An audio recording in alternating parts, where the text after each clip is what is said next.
to You Tips for You.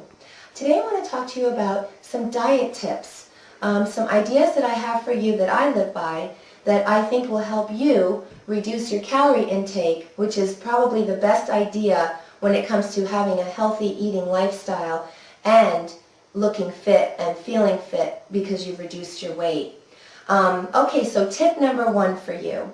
The first tip I want to share with you is a bad habit that we all tend to do that we shouldn't do, and that is eating in front of the television.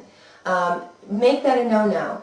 No eating in front of the television, because when you eat, you are not in front of the television, you're not paying attention to what you're doing. Thus you consume more calories than you should. When you sit down to have a meal, any meal, you really need to pay attention to what you're eating. And it registers to your brain that you're actually physically feeding yourself, which needs to be enjoyed and experienced. And if you do that, you focus on what you're doing, you will eat less. The other thing I want to suggest is that you pay attention to your stomach when you're eating.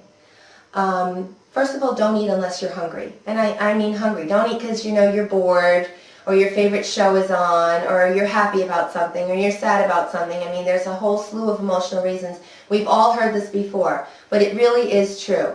Eat when you feel the hunger. Sometimes I actually feel the hunger in my head, if that makes sense to you. I get kind of like tired, and I feel like I need an energy boost to my brain almost. Not so much that I'm starving in my stomach even, and then I'll have a snack. So that's when you should eat, and you'll pay attention to your tummy if it's hungry. Now we also need to pay attention to our tummy when it's full. Sometimes if you're sitting down eating, the act of sitting down, you almost can't really feel when you're full. And I've always been a believer that you need to stand up.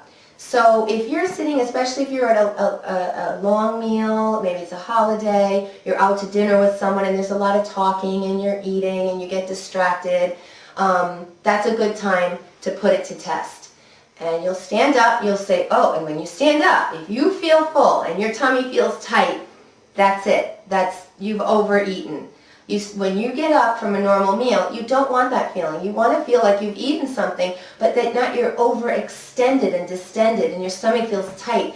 This is how we stretch our stomach. And if we're going to maintain nice flat abs, we want to shrink the stomach, which is just get it used to the normal amounts of food.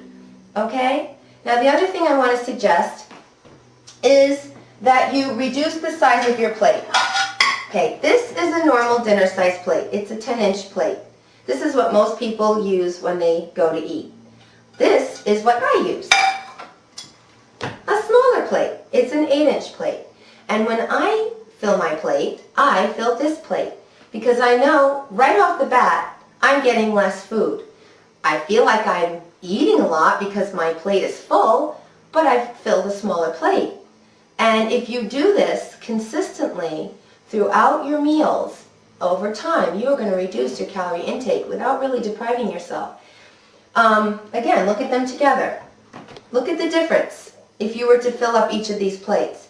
If I filled up this plate and put it into this plate, it's going to still have a lot of space around it, and I'm going to say, oh look, I'm depriving myself, right?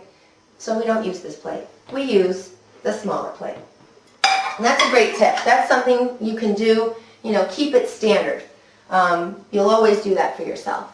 The other thing I want to suggest is that you pay attention to eating food groups. That's how I eat. I think it's a great way to have a healthy diet, to make sure you get all of the food groups. You always have your plate divided. Now when I have like a lunch or a dinner, and I'm not going to include breakfast because you'll see in my other breakfast video what I have for breakfast. I have a really nice hearty breakfast. So when it's time for lunch, I will have my vegetables, my starch, which is like a potato, or it's going to be pasta. I love the whole grain varieties. Try the Barilla Plus. It's wonderful. It's the closest thing to regular pasta, and it has so much more protein.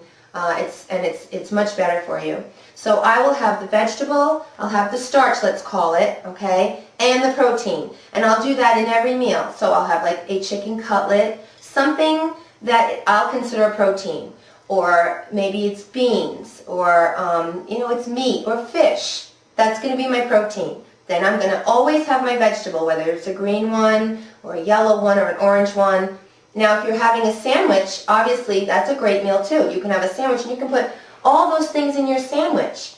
You can put vegetables and tomatoes and lettuce and you can even put broccoli in your sandwich if you want to. If you're not a person who likes to do that, have your sandwich, but have your salad. You have to have your vegetables in every meal. You really need your fiber. Vegetables are wonderful to fill you up, no extra calories. It's great if you're trying to lose weight, but always do have your starch, your carb. You need that, especially if you work out. You really need that because you need to expend it. That's where you get your energy from. Don't be afraid of the carbs. But like I said, it's not a main meal. It's part of the 3 sections of your plate. Okay? Okay? So, that's automatic portion control for you. If you use the smaller plate, pay attention to your tummy when it tells you you're full. I hope these points have helped you. Paying attention to food groups is the best way to eat because you ensure that you're getting the proper vitamins and minerals at every meal. And then in your snacks, you can think about, well, okay, what haven't I had today? Have I fallen short with my dairy? So maybe you'll have a little cheese or yogurt, or you'll have a glass of milk. Or if you had milk with your breakfast cereal, you want to get 3 servings of dairy a day. So you want to make sure throughout the day you get that in. I'm also a big lover of peanut butter, if you can work that into your diet. And the reason I like it is because it stays with you a long time. It keeps you full. And when you're full for longer, you eat less. So while it is high in calories, peanut butter, you don't need a lot. A couple of tablespoons or whatever on some crackers, on an apple, it'll keep you full. It's got protein. We always try to have protein whenever we can, especially with a fruit, fruit and protein, fruit and nuts, yogurt with fruit and nuts. I mean, mix your food groups together, just like I showed you with the plate at lunchtime where you have your 3 food groups there. You may want to then head towards having some calcium later on, maybe a few more nuts, or like get your fruits in, your fruit servings. Have at least 2 servings of fruits a day. Okay, well I hope those tips really helped you.